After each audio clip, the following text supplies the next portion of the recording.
ശ്രീനാരായണ പരമഗുരവേ നമഃ.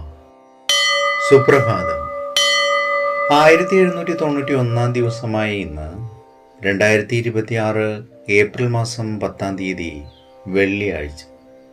1201 ആണ്ട് മീനമാസം 27 ഗുരുവചനങ്ങളിലൂടെ നിസ്വാർത്ഥ സേവനത്തിന് എക്കാലവും ഈശ്വരാനുഗ്രഹം ലഭിക്കും. ശ്രീനാരായണ ഗുരുദേവൻ. ശ്രീ നടരാജ ഗുരു എഴുതിയ ഗുരുവിരൽ എന്ന പുസ്തകത്തിൽ അടിയും തിരിച്ചടിയും എന്ന് വിവരിക്കുന്നതിൻ്റെ അവസാന ഭാഗമാണ് ഇന്ന് അവതരിപ്പിക്കുന്നത്. രാഷ്ട്രീയമായ ഏകീകരണവും സ്വാതന്ത്ര്യവും നേടിയെങ്കിലും സാമുദായികവും സാമൂഹികവുമായ പ്രശ്നങ്ങൾ ഇനിയും പരിഹരിക്കപ്പെട്ടിട്ടില്ല. വെറും ഉപരിതലത്തിലുള്ളതല്ലാതെ വളരെ ആഴത്തിൽ വേരോടിയിട്ടുള്ള ഹിന്ദു മുസ്ലിം സ്പർദ്ധ പലപ്പോഴും പ്രതിസന്ധികൾക്ക് കാരണമായി തീരാറുണ്ട്.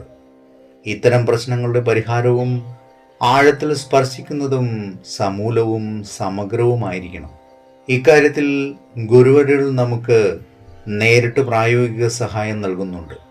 സ്വാമി ദയാനന്ദ സരസ്വതി പ്രധാനമെന്ന് കരുതി ഊന്നൽ കൊടുത്തത് വൈദിക സംസ്കാരത്തിൽ അധിഷ്ഠിതമായ ഒരു സമത്വ സങ്കല്പത്തിനാണ്.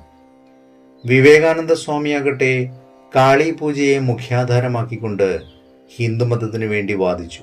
വൈഷ്ണവ ഛായയുള്ള ജനാധിപത്യ സങ്കല്പങ്ങൾ പൊതുജന ജീവിതത്തിൽ യാഥാർത്ഥ്യവൽക്കരിക്കാൻ ഗാന്ധിജി ശ്രമിച്ചു. ഔപനിഷിതമായ ഒരു സ്വാതന്ത്ര്യ ബോധത്തെക്കുറിച്ച് ടാഗോർ പാടി. ഇവരെല്ലാം ശ്രമിച്ചത് ലോകത്തിൻ്റെ കണ്ണിൽ ഭാരതത്തിൻ്റെ പദവി ഉയർത്തി കാണിക്കാൻ തന്നെയാണ്. ഭാരതാംബയുടെ പാദാന്തികത്തിലുള്ള ഒരു കുന്നിൻ മുകളിൽ മൗനഘനമായ അദ്വൈത ദർശനത്തിൽ അമർന്നിരുന്ന നാരായണ ഗുരു ഈ ദർശനങ്ങളെയും സമീക്ഷകളെയും എല്ലാം സമന്വയിപ്പിച്ച് ധ്യാനാത്മകമായ അദ്വൈത ജ്ഞാനത്തിൻ്റെ വ്യാപകതയിൽ വിലയിപ്പിച്ചു. മനുഷ്യമഹത്വത്തെ എവിടെയും ഉയർത്തുന്നതും ഏവരെയും സ്വതന്ത്രരാക്കുന്നതും ഈ ജ്ഞാനമാണ്. ഏവർക്കും നന്മ നിറഞ്ഞൊരു സുദിനമായിരിക്കട്ടെ എന്ന് ആശംസിച്ചുകൊണ്ട് നിർത്തുന്നു. നന്ദി, നമസ്കാരം. ഗുരുധർമ്മം ജയിക്കട്ടെ.